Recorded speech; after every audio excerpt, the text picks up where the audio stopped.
The sluggish day began to break. Even its position terrestrially is one of the elements of a new interest, and for no particular reason save that the incident of the night had occurred there, Oak went again into the plantation. Lingering and musing here, he heard the steps of a horse at the foot of the hill, and soon there appeared in view an auburn pony with a girl on its back, ascending by the path leading past the cattle shed.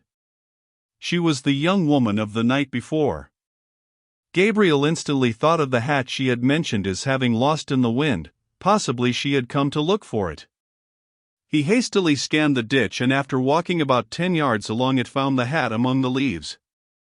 Gabriel took it in his hand and returned to his hut. Here he ensconced himself, and peeped through the loophole in the direction of the rider's approach. She came up and looked around, then on the other side of the hedge. Gabriel was about to advance and restore the missing article when an unexpected performance induced him to suspend the action for the present. The path, after passing the cowshed, bisected the plantation. It was not a bridle path, merely a pedestrian's track, and the boughs spread horizontally at a height not greater than 7 feet above the ground, which made it impossible to ride erect beneath them. The girl, who wore no riding habit, looked around for a moment, as if to assure herself that all humanity was out of view, then dexterously dropped backwards flat upon the pony's back, her head over its tail, her feet against its shoulders, and her eyes to the sky. The rapidity of her glide into this position was that of a kingfisher, its noiselessness that of a hawk. Gabriel's eyes had scarcely been able to follow her. The tall lank pony seemed used to such doings, and ambled along unconcerned. Thus she passed under the level boughs. The performer seemed quite at home anywhere between a horse's head and its tail, and the necessity for this abnormal attitude having ceased with the passage of the plantation, she began to adopt another, even more obviously convenient than the first. She had no side saddle, and it was very apparent that a firm seat upon the smooth leather beneath her was unattainable sideways. Springing to her accustomed perpendicular like a bowed sapling, and satisfying herself that nobody was in sight, she seated herself in the manner demanded by the saddle, though hardly expected of the woman, and trotted off in the direction of Tunnel Mill. Oak was amused, perhaps a little astonished, and hanging up the hat in his hut, went again among his ewes. An hour passed, the girl returned, properly seated now, with a bag of bran in front of her. On nearing the cattle shed she was met by a boy bringing a milking pail, who held the reins of the pony whilst she slid off. The boy led away the horse, leaving the pail with the young woman.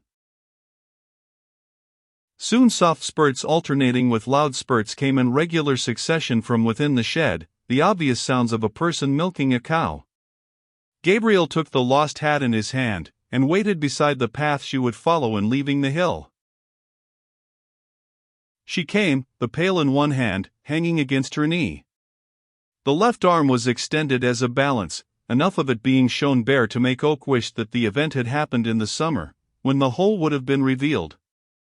There was a bright air and manner about her now, by which she seemed to imply that the desirability of her existence could not be questioned, and this rather saucy assumption failed in being offensive because a beholder felt it to be, upon the whole, true. Like exceptional emphasis in the tone of a genius, that which would have made mediocrity ridiculous was an addition to recognized power. It was with some surprise that she saw Gabriel's face rising like the moon behind the hedge. The adjustment of the farmer's hazy conceptions of her charms to the portrait of herself she now presented him with was less a diminution than a difference. The starting point selected by the judgment was her height.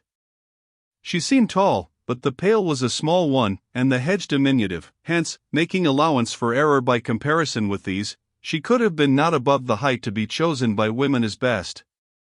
All features of consequence were severe and regular. It may have been observed by persons who go about the shires with eyes for beauty, that in Englishwoman a classically formed face is seldom found to be united with a figure of the same pattern, the highly finished features being generally too large for the remainder of the frame, that a graceful and proportionate figure of 8 heads usually goes off into random facial curves. Without throwing a nymphian tissue over a milkmaid, let it be said that here criticism checked itself as out of place, and looked at her proportions with a long consciousness of pleasure. From the contours of her figure in its upper part, she must have had a beautiful neck and shoulders, but since her infancy nobody had ever seen them. Had she been put into a low dress she would have run and thrust her head into a bush. Yet she was not a shy girl by any means, it was merely her instinct to draw the line dividing the seen from the unseen higher than they do it in towns. That the girl's thoughts hovered about her face and form as soon as she caught Oak's eyes conning the same page was natural, and almost certain. The self-consciousness shown would have been vanity if a little more pronounced, dignity if a little less. Rays of male vision seem to have a tickling effect upon virgin faces in rural districts. She brushed hers with her hand, as if Gabriel had been irritating its pink surface by actual touch, and the free air of her previous movements was reduced at the same time to a chastened phase of itself. Yet it was the man who blushed, the maid not at all. "I found a hat," said Oak.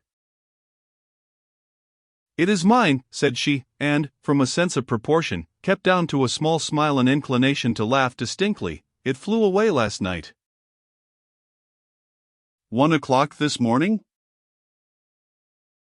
Well, it was. She was surprised. "How did you know?" she said. "I was here." "You are Farmer Oak, are you not?" "That or thereabouts. I'm lately come to this place." "A large farm?" she inquired, casting her eyes round, and swinging back her hair, which was black in the shaded hollows of its mass, but it being now an hour past sunrise the rays touched its prominent curves with a color of their own. "No, not large. About 100.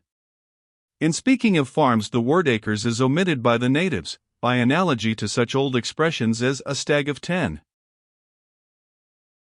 "I wanted my hat this morning," she went on. "I had to ride to Tunnel Mill." "Yes, you had." "How do you know?" "I saw you."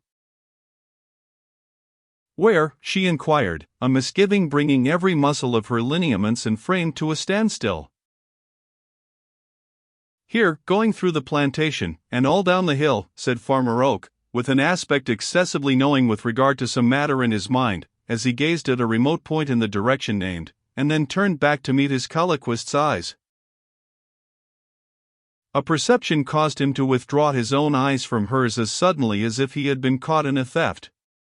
Recollection of the strange antics she had indulged in when passing through the trees was succeeded in the girl by a nettled palpitation, and that by a hot face.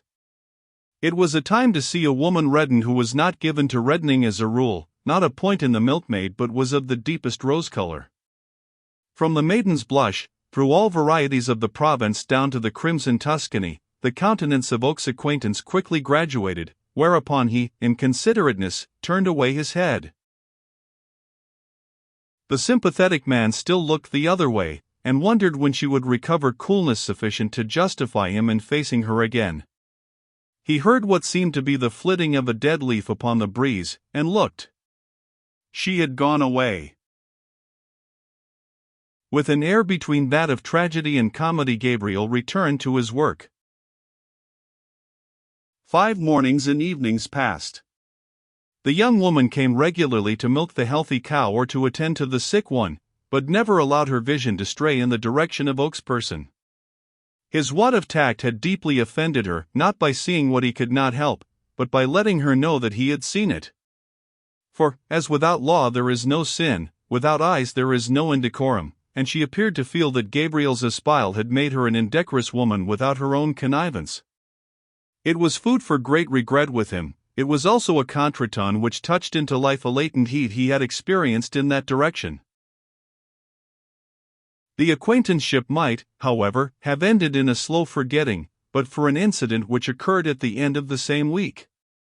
One afternoon it began to freeze, and the frost increased with evening, which drew on like a stealthy tightening of bonds. It was a time when in cottages the breath of the sleepers freezes to the sheets, when round the drawing-room fire of a thick-walled mansion the sitters' backs are cold, even whilst their faces are all aglow. Many a small bird went to bed supperless that night among the bare boughs. As the milking hour drew near, Oak kept his usual watch upon the cowshed. At last he felt cold, and shaking an extra quantity of bedding round the yearling ewes, he entered the hut and heaped more fuel upon the stove. The wind came in at the bottom of the door, and to prevent it Oak laid his sack there and wheeled the cot round a little more to the south. Then the wind spouted in at a ventilating hole, of which there was one on each side of the hut. Gabriel had always known that when the fire was lighted and the door closed, one of these must be kept open, the chosen being always on the side away from the wind. Closing the slide to windward, he turned to open the other. On second thoughts the farmer considered that he would first sit down, leaving both closed for a minute or two, till the temperature of the hut was a little raised. He sat down. His head began to ache in an unwonted manner, and, fancying himself weary by reason of the broken rests of the preceding nights, Oak decided to get up, open the slide, and then allow himself to fall asleep. He fell asleep, however, without having performed the necessary preliminary. How long he remained unconscious Gabriel never knew. During the first stages of his return to perception, peculiar deeds seemed to be in course of enactment. His dog was howling, his head was aching fearfully, somebody was pulling him about, hands were loosening his neckerchief. On opening his eyes he found that evening had sunk to dusk in a strange manner of unexpectedness. The young girl with the remarkably pleasant lips and white teeth was beside him. More than this, astonishingly more, his head was upon her lap, his face and neck were disagreeably wet, and her fingers were unbuttoning his collar. "Whatever is the matter?" said Oak, vacantly. She seemed to experience mirth, but of too insignificant a kind to start enjoyment. "Nothing now," she answered, "since you are not dead. It is a wonder you were not suffocated in this hut of yours." "Ah, the hut," murmured Gabriel. "I gave £10 for that hut. But I'll sell it, and sit under thatched hurdles as they did in old times, and curl up to sleep in a lock of straw. It played me nearly the same trick the other day." Gabriel, by way of emphasis, brought down his fist upon the floor. "It was not exactly the fault of the hut," she observed in a tone which showed her to be that novelty among women, one who finished a thought before beginning the sentence which was to convey it. "You should, I think, have considered, and not have been so foolish as to leave the slides closed." "Yes, I suppose I should," said Oak, absently. He was endeavoring to catch and appreciate the sensation of being thus with her, his head upon her dress, before the event passed on into the heap of bygone things. He wished she knew his impressions, but he would as soon have thought of carrying an odor in a net as of attempting to convey the intangibilities of his feeling in the coarse meshes of language. So he remained silent. She made him sit up, and then Oak began wiping his face and shaking himself like a Samson. "How can I thank ye?" he said at last, gratefully, some of the natural rusty red having returned to his face.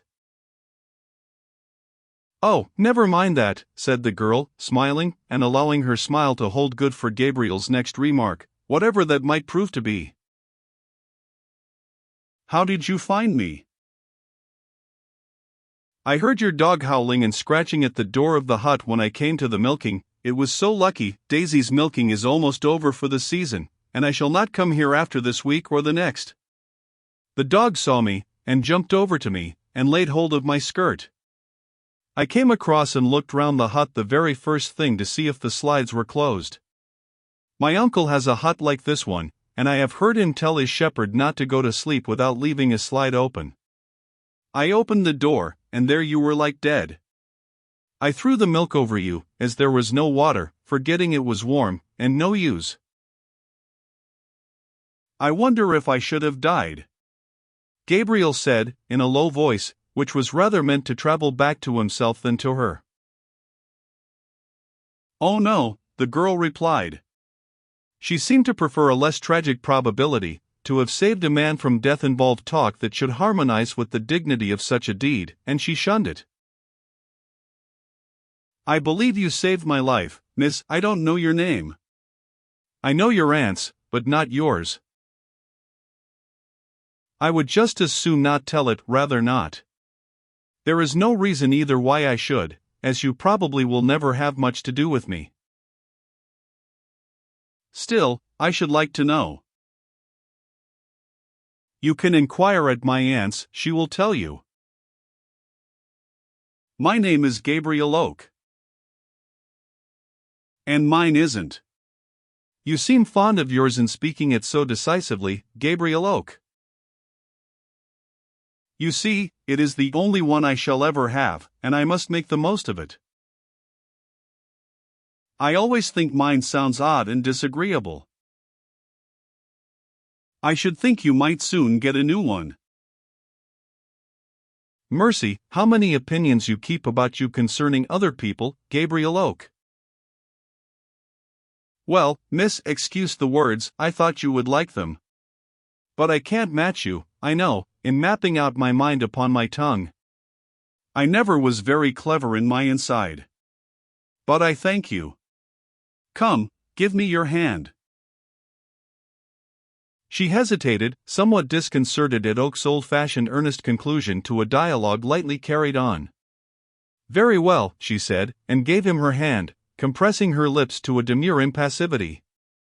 He held it but an instant, and in his fear of being too demonstrative, swerved to the opposite extreme, touching her fingers with the lightness of a small-hearted person. I am sorry, he said the instant after. What for? Letting your hand go so quick. You may have it again if you like, there it is. She gave him her hand again. Oak held it longer this time, indeed, curiously long. How soft it is, being winter time, too, not chapped or rough or anything, he said. There, that's long enough, said she, though without pulling it away. But I suppose you are thinking you would like to kiss it? You may if you want to. I wasn't thinking of any such thing, said Gabriel, simply, but I will. That you won't. She snatched back her hand. Gabriel felt himself guilty of another want of tact. Now find out my name, she said, teasingly, and withdrew.